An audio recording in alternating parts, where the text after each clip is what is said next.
I just finished doing the Dark Ops challenge of Legend on Citadel de Moor, only using a sword to take out the boss. So I thought I'd share a few tips to help people out. Now, first thing with this calling card is that you actually don't have to do it on normal mode. You can do it in directed mode, and it makes it a lot easier doing it on directed mode. So I would highly recommend doing this on directed mode. Now, of all the different swords, I would highly recommend you pick the light sword. The light sword is by far the best for this. The light sword has the special ability to restock your armor plates, as well as heal you instantly, as well as giving you around 10 seconds of invulnerability. Let's talk about perks. Now, first of all, revive. I would recommend that you have a Dying Wish augment. This basically can give you another shot of getting back up again if you go down. I'd also recommend you have a self-revive as well.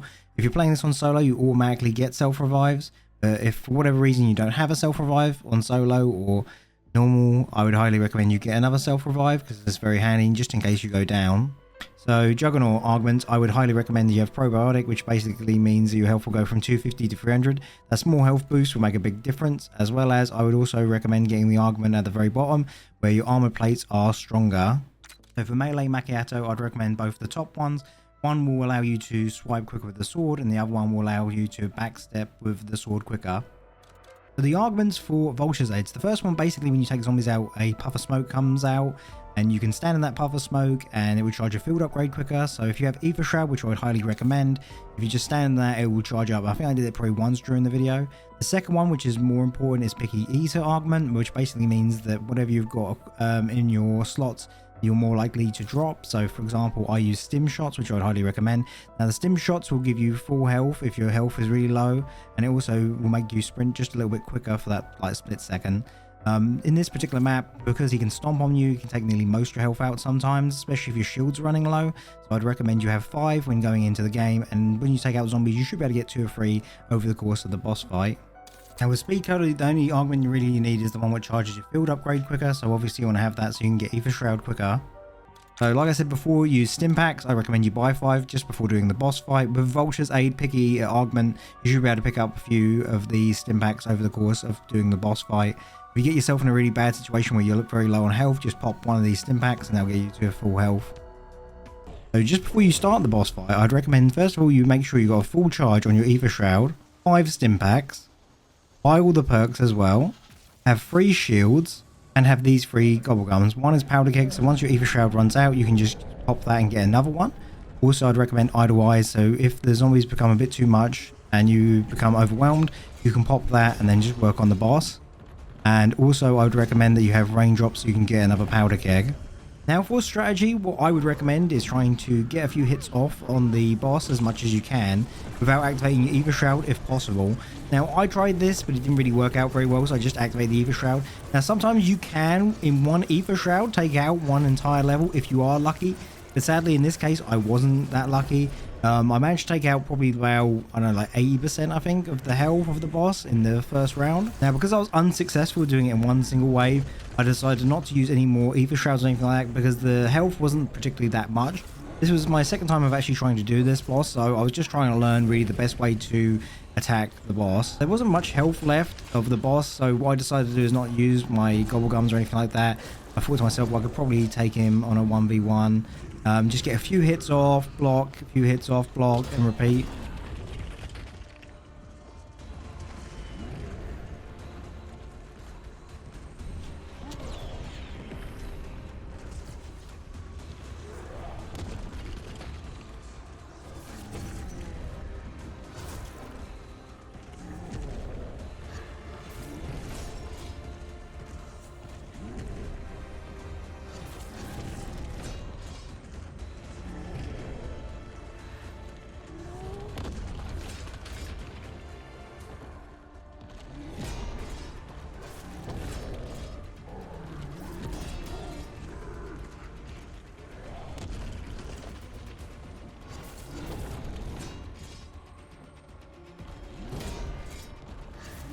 Now, it did take me a little while to actually get to the end of the first wave, but I only used one Ether Shroud, so I was really happy with myself. Once you could see that I got that rhythm of block, hit, that's basically all you have to do for this entire boss fight.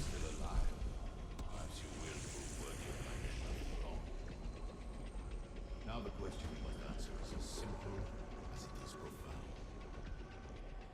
Which is my greatest creation? The Guardian of the Amulet, Now the boss demobilizes the perfect chance now to charge up your field upgrade and get that ether shroud. And by the end of this, you should have an ether shroud.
Now for the next wave, I didn't want to use my Ether Shroud straight away. I wanted to try and see if I can get a few hits off and then use the Ether Shroud.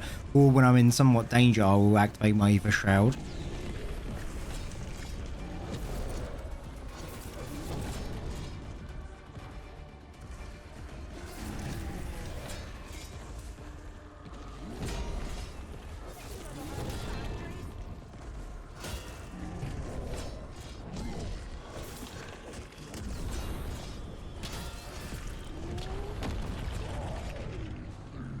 And as you can clearly see, I got a bit panicky there. With not much health left, I thought to myself, well, I'll just go for it now and I should be able to hopefully do the entire wave in one go.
About timing, just like there, I managed to get 4 or 5 hits on him.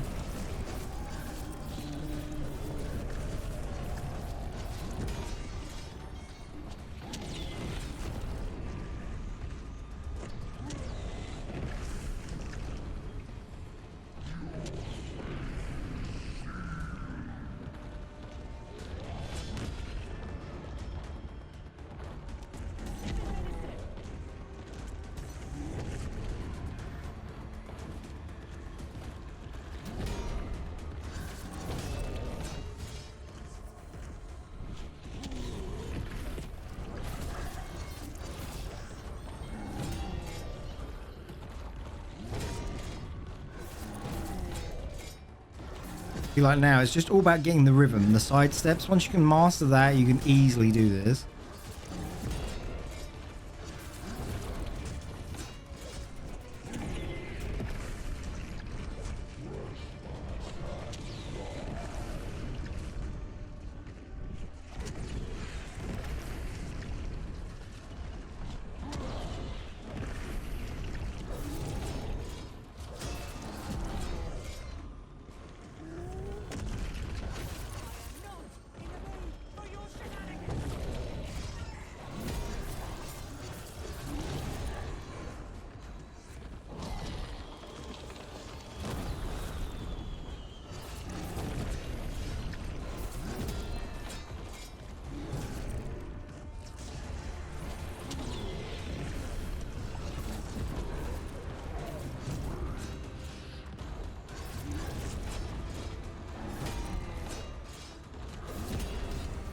I used the sword's special ability because I thought to myself, he can't be more than a few hits away.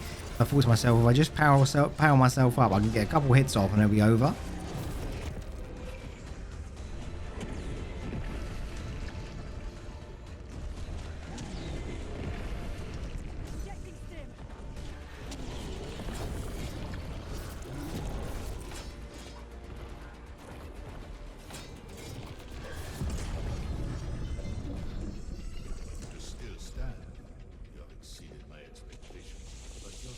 Now at this point, I'm pretty sure that I can charge up my Ether Shroud. As soon as I've got a full Ether Shroud, I should be able to pretty much take out the boss.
So it was really bad timing to activate it there and then, the Ether Shroud.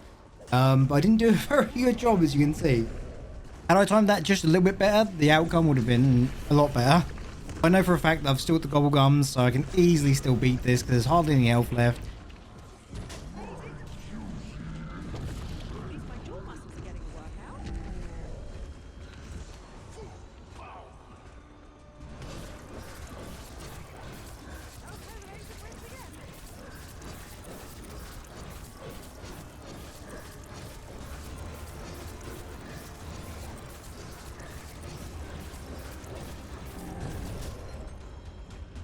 Now this is a perfect opportunity to learn. See, all I had to do is really hit him in the back multiple times and I would have been over, but as I didn't do that, I failed, so now I have to try and finish him off. But luckily the boss hasn't got much health left though.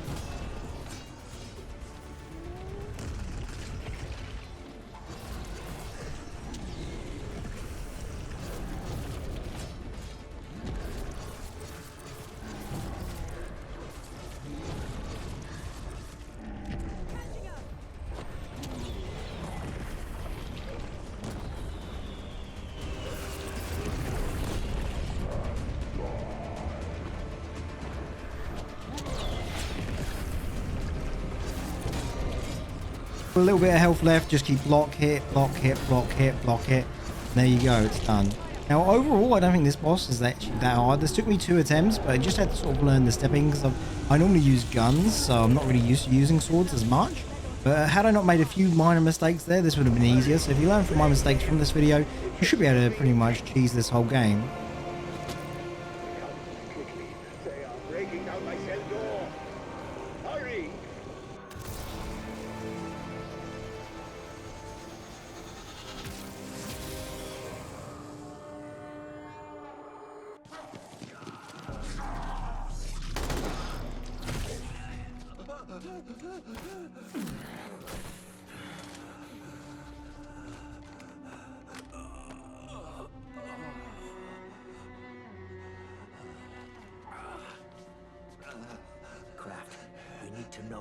What do we do with the amulet?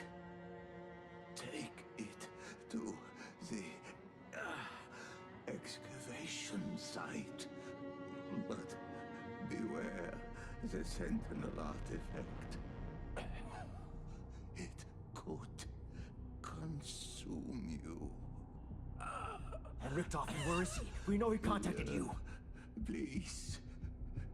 Please don't kill him. He is my son. He's your what? I don't think he knew he was raising a monster. Until it was too late. And the dig site he mentioned. It is not far